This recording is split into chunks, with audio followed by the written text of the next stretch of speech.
So, can you tell us how you met, and when you met, and how you met? And I'm not. We're not going to include my questions. So. Okay.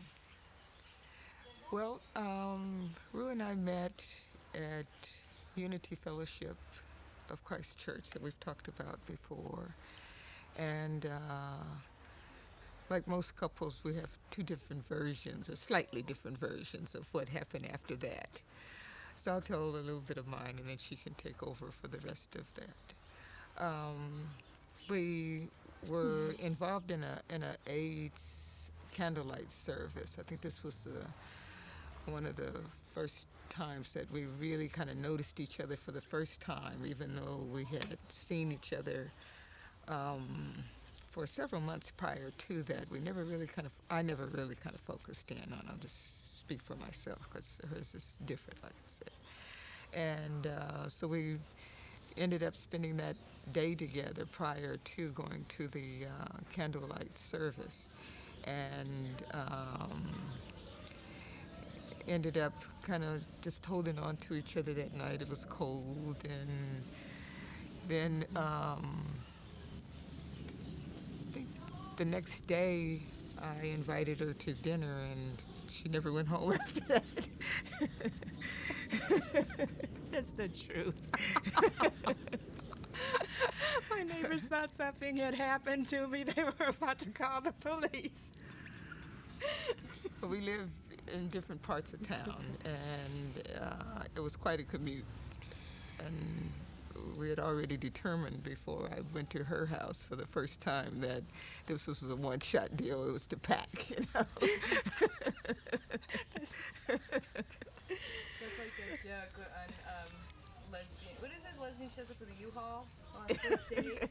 Right. Okay. There's a lot of truth to that. It makes it a little bit strained after a while and different because you're trying to do two different layers of a relationship. You're courting and you're committed all at the same time. And I believe that probably contributes to a lot of the reasons why, after 3 or 4 months, it's like, what have I done, you know. But Rue and I, being a little older and having had probably a lot more experience than a few folk, and a lot more patience to work through those difficulties. And so we've been almost 7 years since we moved in together, and we've been married 6 of those. Mm-hmm. That's what I wanted to ask about, actually. I think it was in the documentary that Christina did where you talked about that having the wedding was very important to you. Can you tell me about the wedding and why that was important for you to do? Right. Well, I came from a broken, dysfunctional home, as most people do. And I had never experienced a big wedding. No one in my family ever had experienced a large wedding. And Jewel also wanted something very formal. And we had noticed that in our community, people simply don't, they generally don't take vows, and when they do, they don't have ceremony. When they get rings, it's generally very inexpensive rings. It's as though we don't take ourselves seriously, and if we don't take ourselves seriously with our relationships, we can't expect society to do so. One example is we don't even know what to call each other. I refer to Jewel as my spouse, not my lover. We were lovers before we had a ceremony. You can meet someone and make a little lightweight commitment and know him for a week, and that can be your lover. We hear permanent partners, we hear significant others. I mean, there's nothing. And in the regular, society, in the community, it's husband and wife, and that is respected. It is accepted all over the world. And so it was very important for us to have just a traditional ceremony. just as any heterosexual person would have. We didn't want anything any different because of our lifestyle. In our society, this is what is accepted in terms of a wedding. You march down the aisle to the wedding march, etc. You exchange vows. And this was what we wanted to do. I personally don't see anything different with our relationship in terms of us being lesbian because to me, I just happen to be in love with a woman. I prefer women, and it's just no big deal. It's only one aspect of my life. It doesn't, make me as a total person. And so I don't see what all of the hoopla is about. And we did the max that we could do, too, which was legally have our names changed. We took on each other's last names. And so this is the max we can do legally at this time to formalize our relationship or sanction our relationship.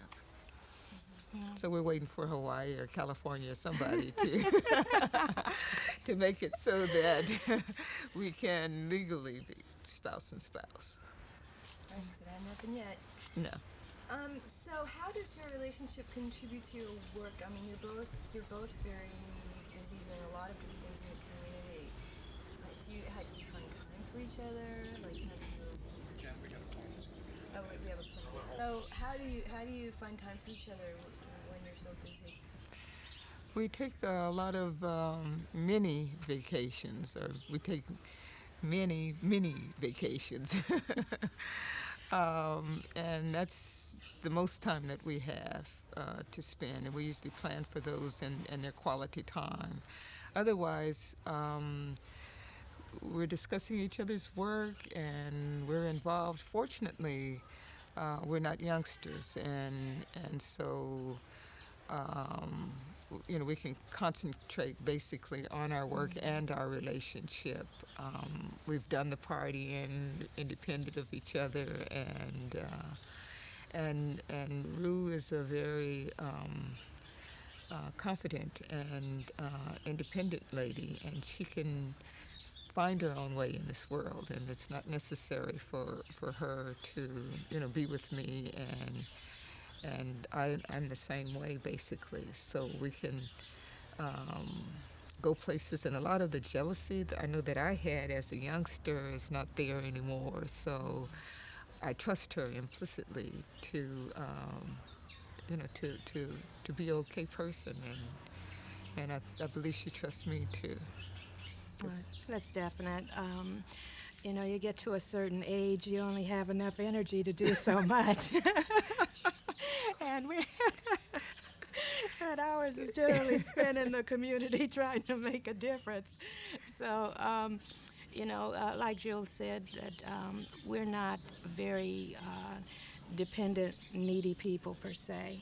We can kind of go our own separate ways and kind of handle our own parades and do what needs to be done. And then when we get together, it's choice, and we just truly enjoy each other. There's no telephones, the whole bit. And I get to experience watching her, read a magazine. I mean, this is marvelous. I've often said I'd film it. Unbelievable. So it's fun. And we have a rule that if we need each other, we will say it, that we won't hold on to it. We'll ask for what it is that we need.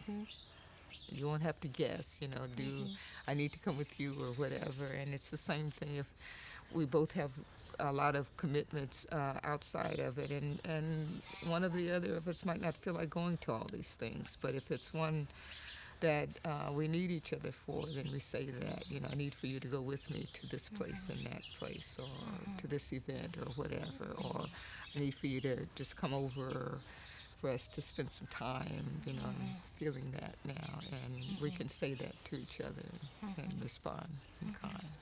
It's a good rule. Yeah, it works. So just one more question, unless anybody else has anything. It's just, do you do stuff as a team as well in the community? Like, does that come up where you combine your connections and your experience and do, like, was there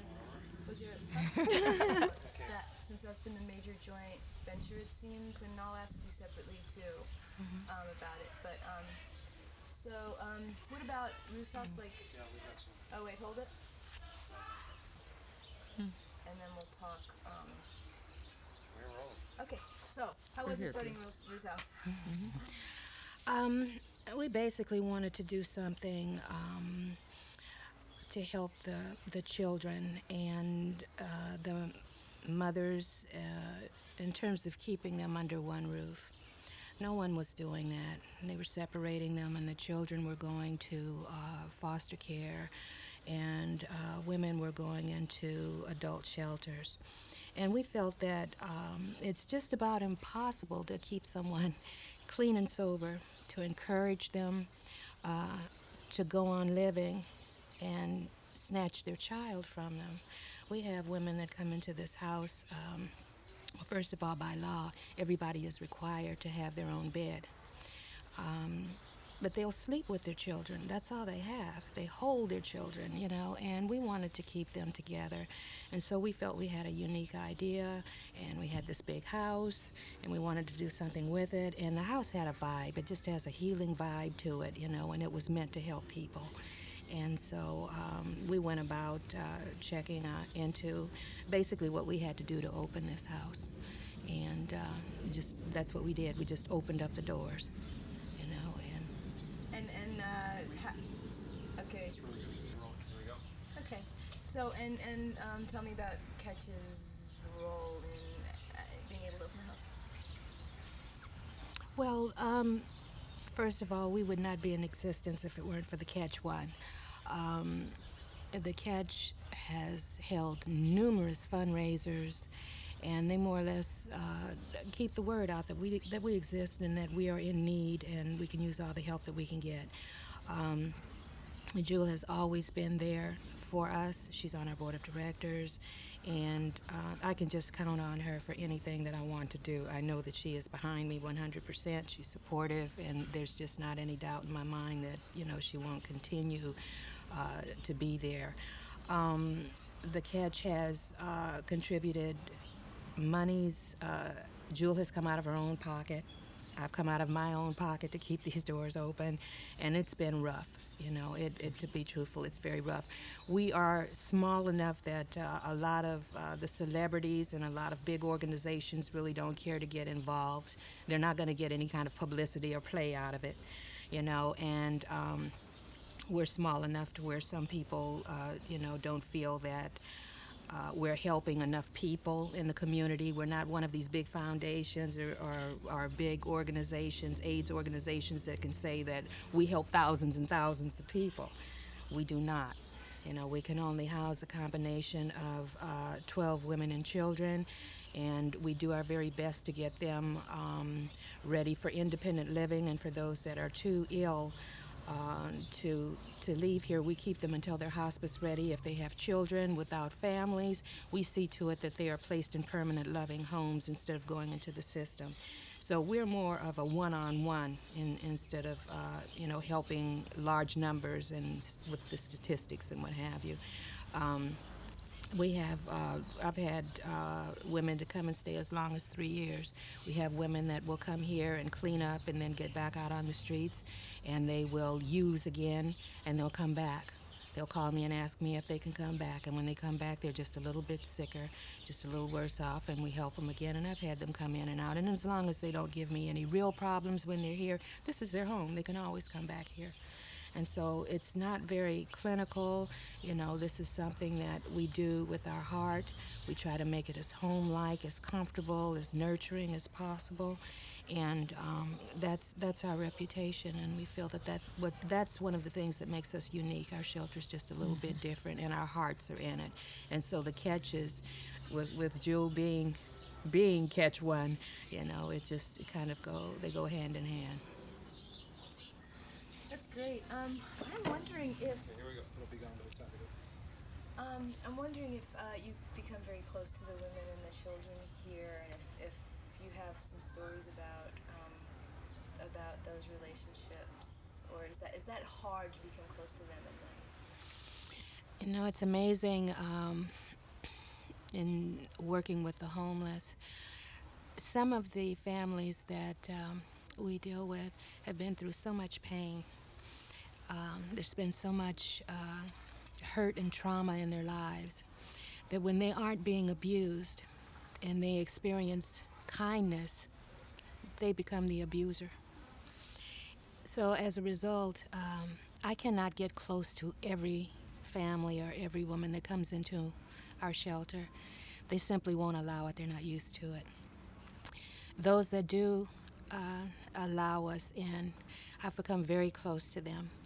The women leave here and go into independent living, and they come back all of the holidays. They'll call and they'll say, well, you know, my child is having a birthday. Can we have a party there? It's my birthday. Of course, you know, and we throw the party and the whole bit and decorate. Any excuse for a party will do. And it makes us feel good because we know that we're doing something right.